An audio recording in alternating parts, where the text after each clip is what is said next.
canal Paz e Bem, um abraço para a comunidade da Pós TV 247, para o canal Filosofia e Movimento. Eu sou a Carla Pavão e nós estamos aqui com a Fernanda Carlos Borges para mais um Mulheres e Mitos. No dia de hoje nós vamos falar sobre Narciso e a Mãe Má.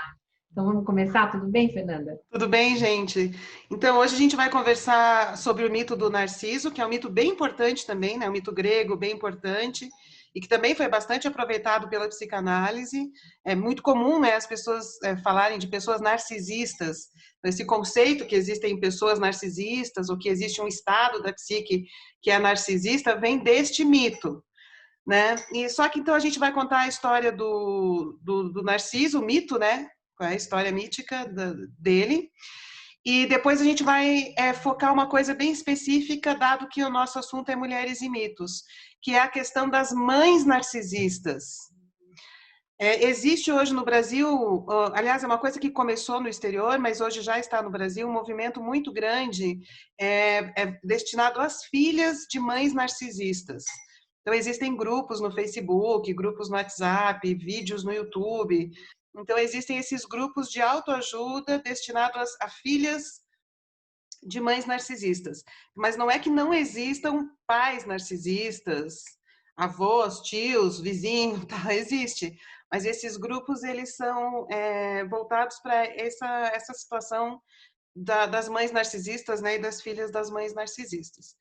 Então, a gente vai aproveitar, já que nosso assunto é mulheres, né? Vamos falar um pouco, vamos contar então a história do Narciso, vamos tentar entender esse mito e vamos fazer essa relação com a questão da mãe narcisista e associar com a ideia da mãe má, porque existe também no campo da mitologia tanto essa mãe provedora, generosa, acolhedora, como também a mãe terrível, né? A mãe dos vulcões, a mãe do maremoto, né? A mãe destrutiva, a mãe que destrói. Então, a gente vai puxar essa questão desse aspecto negativo, destrutivo da mãe, para esse universo das mães narcisistas e das filhas das mães narcisistas. Então, esse é o roteirinho que eu dei agora do nosso vídeo. Certo? Legal. Eu acho que só é importante a gente falar que a questão da mãe talvez seja bastante estudada, porque as filhas de mãe narcisista, muitas delas têm uma dor existencial, né? Um vazio existencial dentro delas, que é importante olhar, independente de julgar se a mãe só podia ser aquilo, ou se não dava para ser diferente, ou da análise que ela faça, mas esse vazio, muitas vezes, ele acompanha a pessoa, né, durante boa parte da existência, quando não é sempre, né, durante toda a existência. Às vezes as filhas ficam presas à aprovação dessa mãe para sempre, né? Mas esse vazio da filha da mãe narcisista é porque, uma coisa que eu ia dizer depois, mas já vamos adiantar, né? Qual é a situação, né? Quando você vive com uma pessoa narcisista, é como se só existisse aquela pessoa. Então, uma pessoa narcisista se comporta como se só ela existisse. Então, ela não consegue ver o outro. Então, no caso dos filhos e das filhas, é muito complicado. A gente vai ver depois. Primeiro vamos entender o mito, vamos entender o fenômeno, porque é muito fácil também, nesse caso, a gente cair numa coisa moralizadora. Mãe não devia ser assim e tal. E a coisa não é moralizadora porque a gente está falando de... que essas pessoas também são vítimas do seu próprio narcisismo, né? O narcisismo é uma defesa contra uma dor X. Então, mas vamos discutir tudo isso, vamos falar de tudo isso, mas vamos primeiro conhecer o mito, depois a gente entra nessas outras questões. Tá. Então, vamos lá. Narciso é um personagem mítico, não é um humano comum, né? Ele é filho do rio Céfiso e da ninfa Liríope. Então, ele é filho de um rio e de uma ninfa. Então, pelo Junito Brandão, por causa disso, o Narciso também é associado à questão da água, e água é mãe. Só que daí a gente vai ver de uma água que afoga, né? Não uma água que nutre, que alimenta, que vitaliza, mas uma água que afoga. Essa ninfa, a Liríope, ela foi vítima de uma insaciável energia sexual do Céfiso, deste rio. Então, ela foi esgotada pela energia sexual desse rio. E aí é possível dizer, algumas pessoas que escrevem sobre esse mito dizem, então ela sofreu um abuso, assim, ela foi abusada sexualmente por ele e ela engravidou. E ela engravidou e foi uma gravidez indesejada, ela não queria esse filho. Quando esse filho nasceu, ela sofrendo, porque estava parindo o filho deste abuso, né? Ela ficou muito encantada também, porque nasceu o bebê mais lindo do universo conhecido. O Narciso nasceu mais lindo que os próprios deuses. Ele era uma coisa inimaginável. Então, surgiu aquele ser muito lindo. E isso era um problema para os gregos, porque eles tinham um conceito de medida. Então, tudo que era em excesso para eles levava para fora da medida certa, ou seja, produzia desmedida. E isso gerava a híbris, né, os excessos. Então ela ficou muito preocupada com esse excesso de beleza dele, porque isso inclusive poderia provocar a fúria dos deuses. Como que um ser pode ser mais maravilhoso, mais lindo que os próprios deuses, que era o caso do Narciso, ele era mais lindo que os próprios deuses, né? E para os deuses, isso dava a ideia de que com a extrema beleza que ele tinha, ele competia com o poder dos deuses. Ele tinha um poder, que era esse poder de ser belíssimo, que é o poder dos deuses, né? Mas ele sendo tão lindo, ele de alguma forma competia com os deuses. Não que ele pensava, vou competir, mas só o fato de estar em excesso já era uma afronta, como se fosse, né, uma competição com os deuses. Bom, aí ele foi crescendo e foi ficando cada vez mais lindo e maravilhoso. Né? Ele era apenas lindo, né? E aí a Liríope, ela ficou preocupada e foi consultar o Tiresias. Lembra do Tiresias, aquele vidente do mito do Édipo, cego, vidente cego? Ela foi consultar o Tiresias para saber o que poderia acontecer com aquele filho dela, que era cada vez mais lindo e maravilhoso, e toda essa situação, né, de desmedida que a gente estava falando. Então, ela queria saber, estava preocupada com o filho, e foi consultar o Tiresias para saber quanto tempo de vida o filho teria, se ele viveria muito, na verdade, né? Perguntou, foi essa pergunta que ela fez. O meu filho viverá muitos anos, ou seja, ele será capaz de sobreviver à desmedida da beleza, né, que ele tinha? Aí a resposta que o Tiresias deu foi: sim, se ele não se vir. Sim, se ele não olhar a si mesmo. Tá, muito bem. E lá estava o Narciso maravilhoso despertando a paixão de todo mundo. Então, ele causou furor, né? Os humanos, não os humanos, as ninfas, todo mundo ficava enlouquecidamente apaixonado pelo Narciso. Enfim, ele despertava o amor, a paixão de todo mundo, de muitas pessoas, só que ele tinha uma postura assim de não ligar, sabe? Ele não ficava discutindo, tô afim, não tô afim, quero, não quero. Ele estava ali na plena beleza dele e ficava na dele. Ele era frio com relação aos efeitos que a beleza dele causava sobre as outras pessoas, né? Bom, aí teve a ninfa Eco, que ficou perdidamente apaixonada por ele e ia atrás dele escondido, assim, para vê-lo, né? Para olhar para ele. Ela não conseguia deixar de prestar atenção naquela beleza toda. Então ela ia andando atrás dele, mas ele rejeitou ela absolutamente, assim, não deu a menor chance, ignorou, quer dizer, não deu a menor chance. E ela percebeu que não tinha a menor chance com ele. Ao perceber que não tinha a menor chance, ela se sentiu profundamente rejeitada, se sentiu profundamente triste e se transformou num rochedo.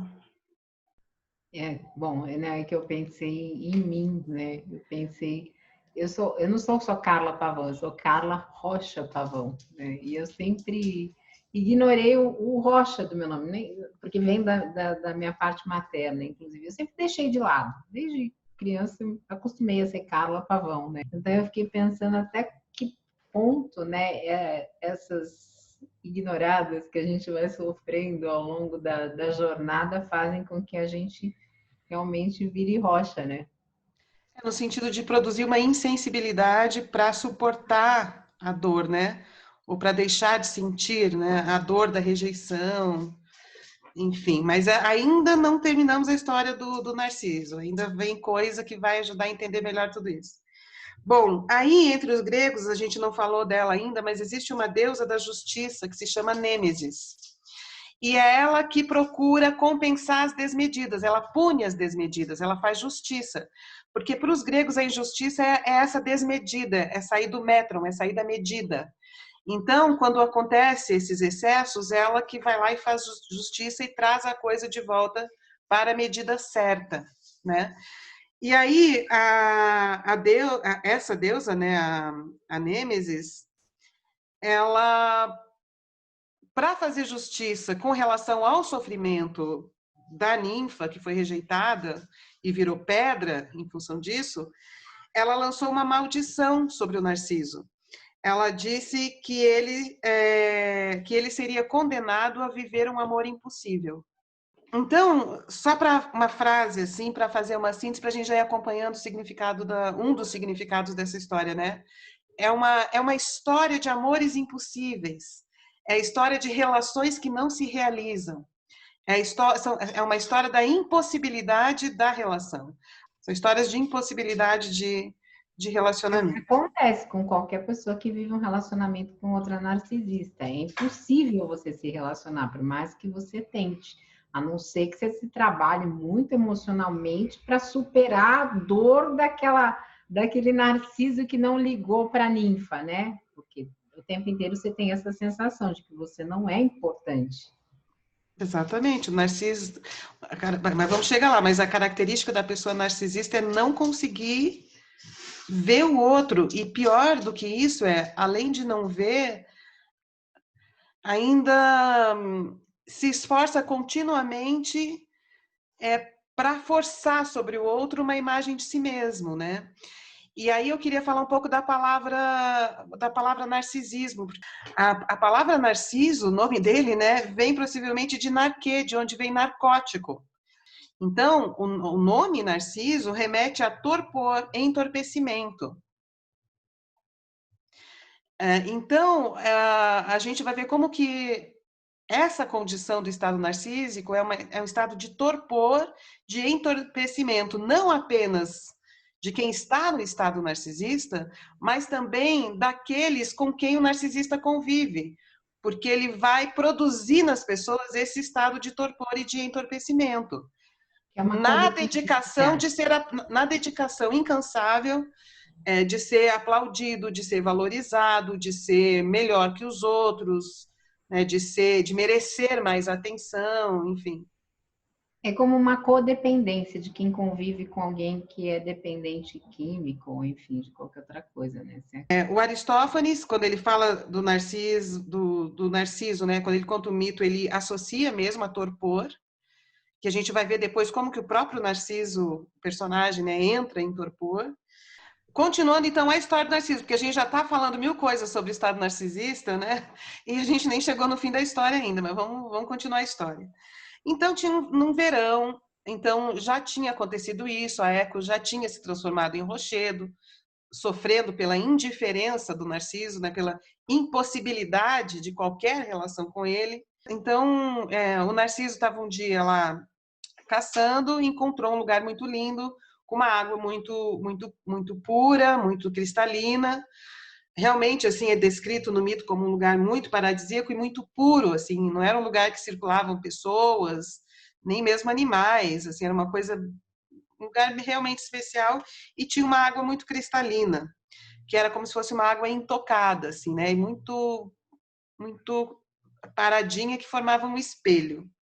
E ele estava com sede, deitou então na relva e pôs o rosto na água para beber a água. Quando ele assim ficou com o rosto de frente para a água, ele viu o reflexo dele no espelho da água. E ele era apenas lindíssimo, mais lindo que os deuses. E ele ficou apaixonado pelaquela imagem. E ele não conseguia mais sair dali. Isso é muito Que é o importante. amor impossível. É o amor Que é o impossível. amor impossível da maldição da Nêmesis.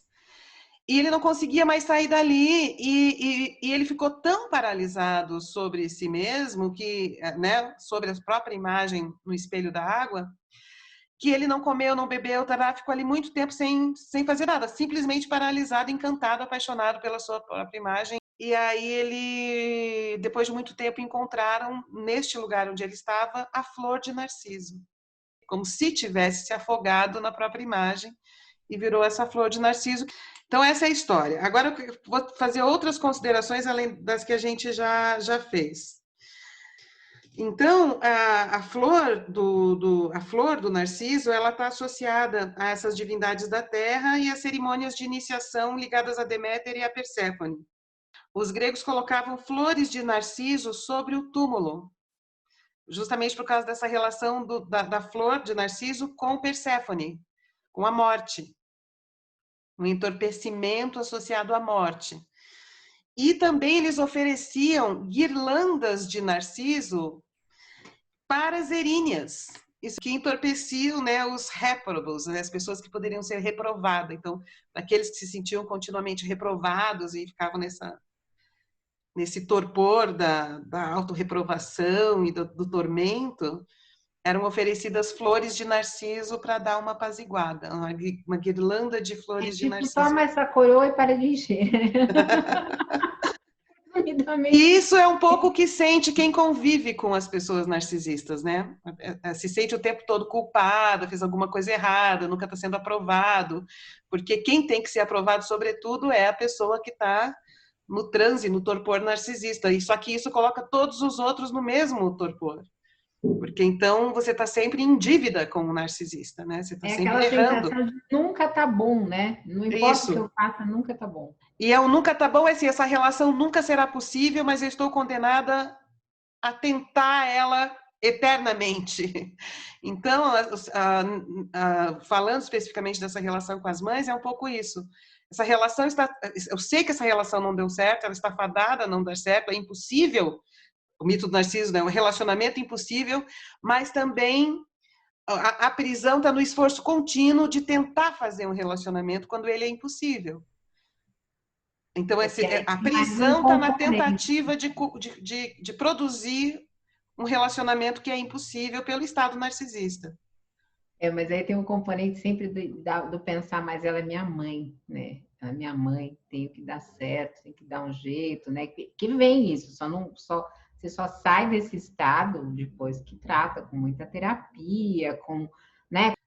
Se a mãe não fosse tão idealizada, talvez as pessoas tivessem mais condições de perceber diferentes estados das pessoas que exercem o papel de mãe. É que o papel de mãe, às vezes, papel ideológico, né, da mãe, às vezes cria uma cortina de fumaça contra a percepção. Vamos lá, se a gente entende, então, que a história do Narciso, toda ela, todos os personagens contam de uma história da impossibilidade do relacionamento, é porque esta impossibilidade do relacionamento, ela está sustentada na negação do outro. E aí, nesse aspecto, dá para entender a tragédia do Narciso, né? A história trágica dele, esse fim terrível, porque ele cometeu uma violência contra Eros. Porque o que rege o Eros? O que rege o amor? O amor, ele é destinado ao outro. O amor é destinado a outro. Né? Vontade de conexão, vontade sim, a vontade de conexão, de comunicação, de relacionamento, de busca pelo prazer, se destina a outro. É sair de si na direção do outro. Então, o mito do Narciso é a negação do outro. E por isso é uma violência contra Eros. Então, é a impossibilidade do amor. Mas não pode ser também um amor no sentido de um amor próprio exacerbado, muito grande, que o Narciso tem por ele mesmo, e aí Então, não mas seria daí, amor. tá. Mas daí, nesse caso, não o nome é outro, não é amor. A libido se volta para si mesmo, para si mesma, e a pessoa destina a sua libido à imagem de si mesma. Então, é um isolamento da pessoa nesta relação com a imagem de si. Então, não é exatamente amor. Então, muitas vezes, os narcisistas com pessoas um pouco mais distantes parecem ser pessoas muito agradáveis. É uma coisa que as filhas das mães narcisistas reclamam muito nesses grupos de apoio, porque elas não conseguem, às vezes, explicar para os outros o que elas sofrem com a mãe narcisista, porque para os outros, essa mãe é muito agradável, muito simpática, muito querida, muito admirada, mas no interior da casa, ela exerce esse aspecto da mãe terrível, competitiva, desqualificadora, desprezadora da filha que está próxima, que é esse outro que ela nega a existência, porque só ela existe. Então fica todo mundo meio enfeitiçado, né? Uns aplaudindo, outros pedindo aprovação. E ela ali no centro. Muitas vezes, quando ela não consegue ser esse centro da atenção, ela cria um fato para que passe a ser o centro da atenção, né? Ou Sim. uma doença, ou uma morte, alguma coisa. Cria-se um fato que passa a colocar essa pessoa de novo no centro da atenção. Agora, depois eu queria te perguntar se você vai falar um pouco também, porque a tendência de muitas filhas de mães narcisistas, muitas vezes, é ter um parceiro narcisista, né? Tem uma tendência, porque muitas vezes quando você não se conhece, você não percebe todas essas relações, e aí muitas vezes você vai escolher um parceiro que vai reproduzir em algum grau aquele Exato. aspecto do narcisismo. Então, como é Mulheres e Mitos, aí depois eu queria, se Sim, você quiser muitas, falar um muitas, muitas pouquinho. filhas de mães narcisistas, primeiro, saem de casa muito rapidamente, fazem casamentos precoces, que é uma forma de fugir das mães, de conseguir fazer uma vida longe. Então, é muito comum essas histórias de casamento precoce, como uma forma de fugir desse estado entorpecido, né? Produzido por com essa relação difícil com a mãe narcisista, dessa culpa, desse medo, dessa intimidação, essa não valorização, dessa competição. As mães narcisistas são extremamente competitivas, elas querem se sentir melhores do que as filhas, elas não conseguem dar aquele suporte para o amadurecimento, sabe, de autoconfiança. Elas cobram muito, exigem muito, toleram pouco, né? E se colocam como a medida de todas as coisas, né? Nesse caso também é desmedida, né? A medida não é do Narciso, né? E também é muito comum que essas filhas de mães narcisistas casem com homens narcisistas, abusadores também, porque é o padrão com o qual elas estão acostumadas. A gente se aproxima de coisas que são familiares para a gente. É o que a gente identifica, reconhece, conhece. Então, esse conhecimento, não é que é um conhecimento assim, super consciente. Ah, eu sei que ele é narcisista, por isso que eu quero ir lá. Não. Você identifica um padrão de comportamento que você conhece e que encaixa. Porque você tá, né, é como se são disposições complementares. Você está acostumado, você identifica aquilo, você já lidou com aquilo e você sabe, vamos dizer assim, né? Mesmo que inconscientemente, algo em você sabe, tem essa experiência, entende como conhecimento estar numa relação assim, que é o que você conhece. Então, não é um conhecimento consciente, é conhecimento no sentido de uma memória que te dispõe para estar nesse tipo de relacionamento, né?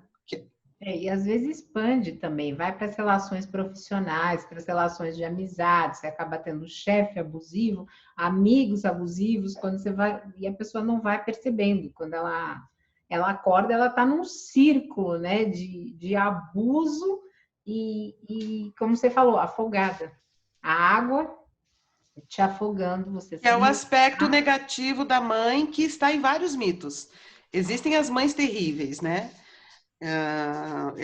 Um aspecto dessa mãe terrível. E aí tem a questão do afogado e tem a questão do esmagado também, que eu acho muito interessante. O mito ele está reforçando mais essa situação da água, né, do afogamento. Mas a questão do esmagado também é interessante, né, da mãe associada ao vulcão que entra em erupção e destrói tudo, do terremoto, essas forças quitônicas que que nos esmagam, né, sobre a terra, ou mesmo do enterramento, do mundo dos mortos ser embaixo da terra. Então, tudo isso tem a ver com essa questão do esmagamento. E aí, tem uma coisa interessante do ponto de vista arquetípico da nossa condição sensório-motora, porque a gente tem uma postura sobre dois pés que é super instável. Então, é super complicado a gente equilibrar o nosso esqueleto hipercomplexo, nos apoiarmos sobre a gravidade e, ao mesmo tempo, reagirmos à gravidade para manter a postura em pé, para fazer os movimentos. E aí, assim, ó, e o Garça faz essa relação com que talvez disso tenha derivado esse aspecto arquetípico da mãe e do pai, né? A gente tenha abstraído isso como metáfora. A gravidade, como a gente se apoia sobre ela, os esforços a favor da gravidade são esforços na direção dessa mãe que dá colo. Porque você não está reagindo, né? Você está posto sobre, ou seja, acolhido colo. Só que, assim, essa mesma mãe que acolhe, que dá colo, ela também pode sufocar e impedir o movimento. Ela também pode te esmagar na força da gravidade. Ela também pode te impedir de ficar em pé. Então, ele usa essa metáfora do puxar para baixo. Então, essa mãe, né, que joga para a terra, que joga para baixo, também está associada a essa mãe má. Não só a que afoga, mas a que joga para baixo, a que impede que você fique em pé. Ou seja, você vira um purê. Você vira um purê. Uma mãe aterradora. Inclusive, a gente falou aqui da Perséfone, né, como associada à noite, à magia, ao sombrio, à morte. A Perséfone caiu do abismo e foi capturada pelo Thanatos, que é o deus do reino dos mortos, quando foi colher uma flor de narciso na beira do precipício. Então, o narcisismo pode te levar à morte. Isso. Primeiro, a morte do amor. A impossibilidade da vivência do amor. E também é muito comum que as pessoas narcisistas, inclusive as mães narcisistas, tenham uma velhice muito deprimida. Porque se a impossibilidade do amor foi a regra, porque entorpecida pelo narcisismo patológico, no final o que decorre é o vazio. Porque a subjetividade está empobrecida. Agora, assim, ó, todos nós temos um pouco desse narcisismo. Se a gente não tiver, a gente não suporta a vida. Por quê? Porque nós não somos tão maravilhosos como gostaríamos que fôssemos, né? E os outros sabem disso, e a gente também sabe, né? Quem tem um narcisismo saudável sabe disso. Em algum momento, diante de uma angústia muito grande, de uma ferida muito grande, de uma rejeição muito grande, o narcisismo vem e protege, né? De alguma maneira. Você diz, não, tudo bem, não sou tomada, mas eu sou bacana, tem isso, tem aquilo, né? Então, o narcisismo é importante para a gente proteger uma autoimagem contra a destruição. Você sabe que eu pensei isso agora nessa pandemia, porque a gente teve esse festival de live, né? Assim, é um livezal completo, a gente tem muita live, né? E eu pensei que muitas pessoas talvez tivessem mesmo conteúdo, mas outras talvez estivessem se protegendo de toda essa dor, esse medo que a gente está passando, essa insegurança. Assim. Claro. Tudo isso, né? Fora a solidão, e a imagem, também. Claro. Cultivando uma imagem para ser vista e aprovada. Então, todos nós fazemos isso. Na adolescência, inclusive, que é um dos períodos mais complicados para as filhas de narcisistas. Na adolescência, você está aprendendo a criar uma imagem para o outro. Né? Tem mais consciência das relações sociais, de quem você é no mundo, e tem um grande trabalho de construir uma imagem, né, para ser vista, que vai estar associada a toda a complexidade da construção da identidade. O adolescente sofre horrores na mão de uma mãe narcisista ou de um pai narcisista, porque é impossibilitado de construir uma imagem aprovada. porque essa aprovação toda ela é sequestrada pela mãe narcisista, pelo pai narcisista. Tem outro aspecto importante também no mito do Narciso, que é a questão do reflexo. Ele fica aprisionado ao reflexo no espelho, né? Então é importante também entender o que é a palavra reflexo, né? Re é novamente. Reflexo é voltar para trás, curvar-se, voltar para trás. Tem a ver com esse fechar sobre si, esse voltar atrás sobre si, recusar o outro e ficar preso nesse autoerotismo. E o Jung, ele chama isso de um incesto intropsíquico, porque é como se você tivesse tendo um incesto, vivendo uma relação incestuosa com a própria imagem. Mas da onde também vem essa questão do incesto? Porque numa das versões do mito do Narciso, ele tinha uma irmã, ele tinha uma irmã, e essa irmã era muito parecida com ele e morreu. E quando ele vê a imagem na água, ele pensa que é a irmã dele. E ele fica ali aprisionado, encantado, entorpecido por aquela imagem, que seria a imagem da irmã dele. Essa é uma das versões da história, né? Você tinha falado do suicídio, e o Junito Brandão, no capítulo que ele fala sobre o Narciso, ele diz isso mesmo, né? Que o destino de uma pessoa muito comprometida com o narcisismo é a desconexão com o mundo. Porque isso que parece uma conexão com o mundo, que é a busca de aplauso, não é conexão com o mundo. Porque esse aplauso reforça o isolamento. É a conexão com Reforça a isso, imagem, é o né? É a incesto conexão com a imagem. psíquico. Isso, é com a imagem. A pessoa está relacionada com a imagem de si mesma. Então, o aplauso alimenta essa relação de isolamento da imagem de si. Então, não é conectivo, né? Então, o suicídio, a depressão e o suicídio é uma das coisas que podem abater uma pessoa muito presa ao seu próprio narcisismo, né? E quando você se relaciona com a imagem, você se relaciona com o vazio. O vazio volta naquela questão que você colocou da negação do amor do Eros.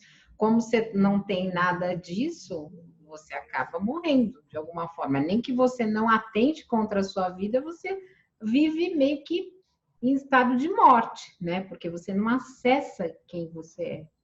Que é o estado de morte do Narciso, que quando ele se deitou sobre a relva, com o rosto sobre a água e ficou preso ali forever. E quando se transforma numa flor de narciso é porque ele está preso ali ainda, né? Então, que é um estado de morte, de vazio, né? Então, de certa forma, né, o narcisista, a gente pode dizer que também é uma vítima, né? Porque você começou o texto falando que não era para a gente cair no moralismo. Então, quando a gente entende toda essa trajetória, a gente entende não que não faça mal para os outros, porque faz mal, né? Faz mal. Filhas sofrem muito, em relacionamentos a gente sofre muito, mas ainda assim a gente pode ter essa empatia, esse olhar de ver o sofrimento do outro, que talvez ajude a entender o próprio sofrimento porque uma pessoa passa nessas condições.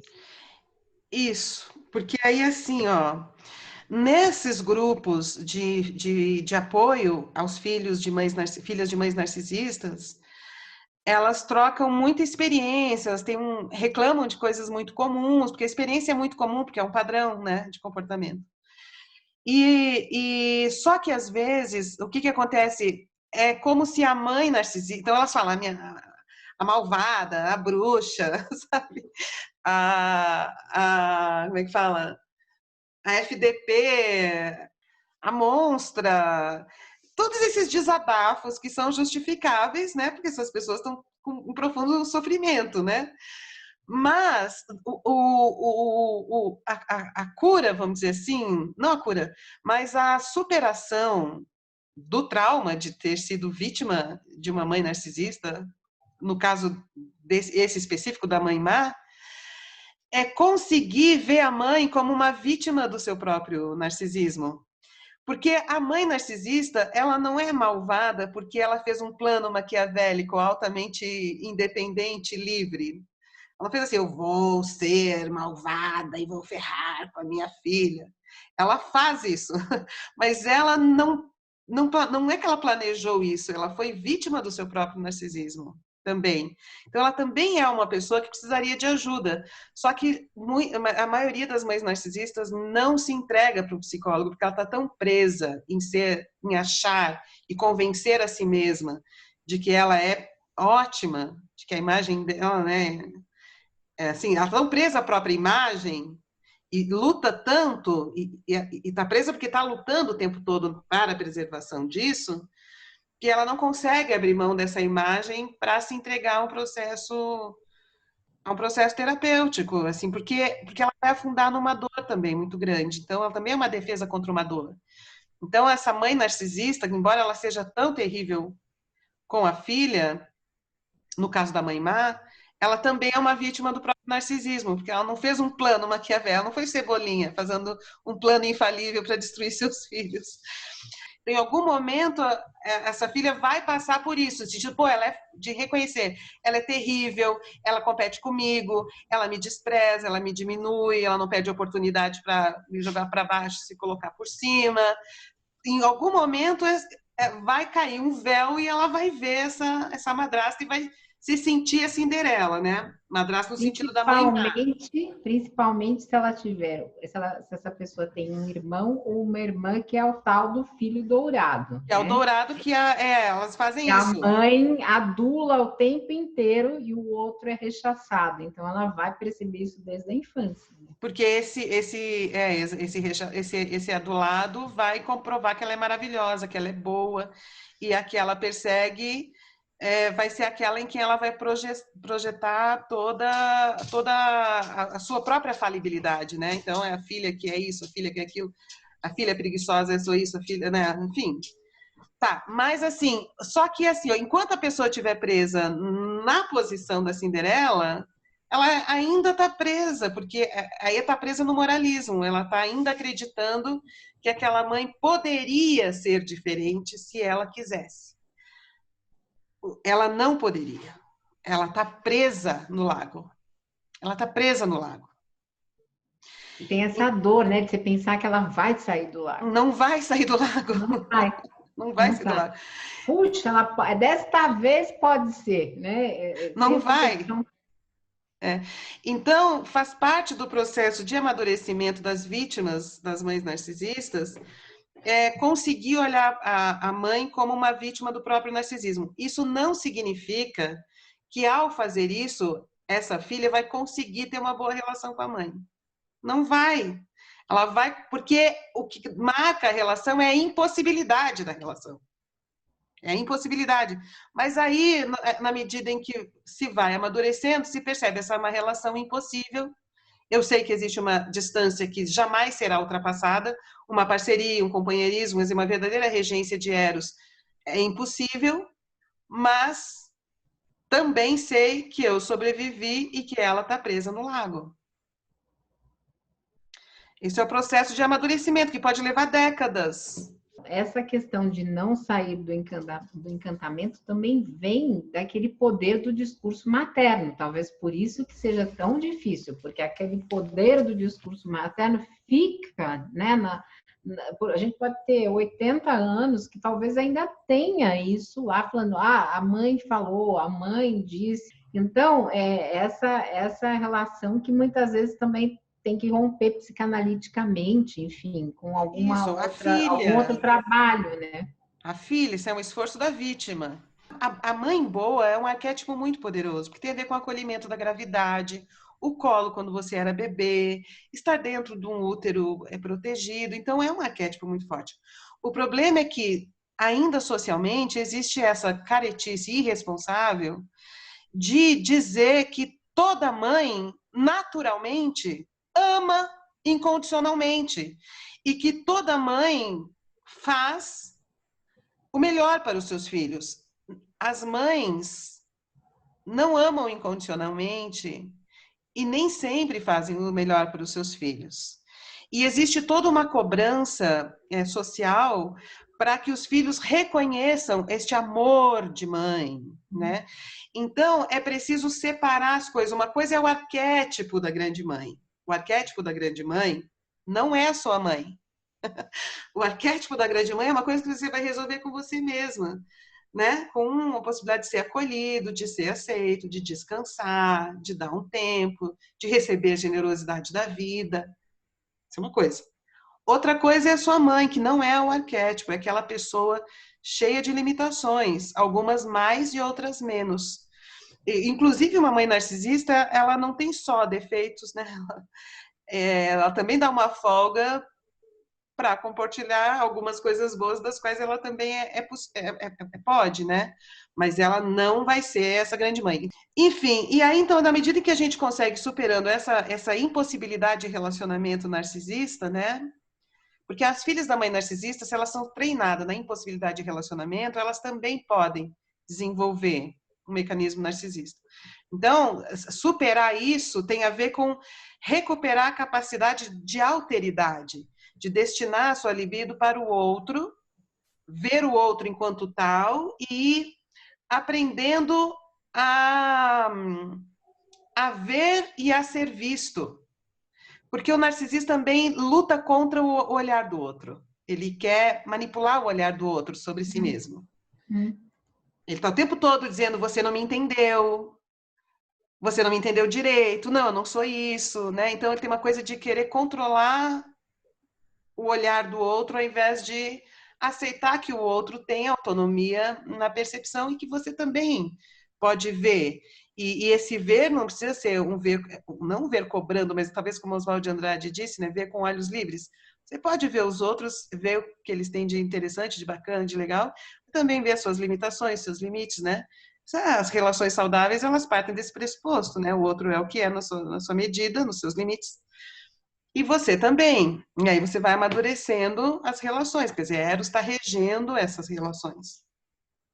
O narcisista não, ele tem uma necessidade muito grande de controlar o olhar do outro, e o olhar dele não é, como diz Oswald de Andrade, olhos livres. É um olhar que julga, né? É um olhar que repreende continuamente, é um olhar que diminui, né? É um olhar que tenta submeter um outro à medida de si mesmo, né? Porque o que está em torno dessa relação é o tempo todo a questão da imagem. Enfim, então é isso, assim, para concluir, conseguir entender a mãe narcisista não como uma malévola intencional, né, mas como uma vítima do próprio narcisismo, é um processo demorado, que leva tempo, mas que faz parte da libertação das pessoas que foram vítimas dessa maleficência narcisista, né? Inclusive, para a vítima conseguir, inclusive, amadurecer, cair fora da dinâmica narcisística para si mesma, né? Então, esse aqui foi o Mulheres e Mitos. Lembrando, se você não está inscrito e inscrita, se inscreva no canal Paz e Bem, mas também se inscreva no Filosofia em Movimento, na Pós TV 247. Nós precisamos dessa força de criar esse grupo coeso cada vez mais. E muito obrigada, Fernanda. E nós voltamos na semana que vem, todas as sextas, às 17 horas, no canal Paz e Bem, e depois, alternadamente, em horários variados, na Pós TV 247. E a Fernanda também publica no Filosofia em Movimento. Se você não passou por lá, passe para conhecer os novos projetos dela. Um beijo e obrigada. Se vocês quiserem ouvir mais, deixe nos comentários ou entre aí no bate-papo ao vivo, que a Fernanda sempre está presente no canal Paz e Bem, e perguntem e peçam, que ela traz outros aspectos aí para gente. Um beijo. Tá bom, até mais, gente. Tchau.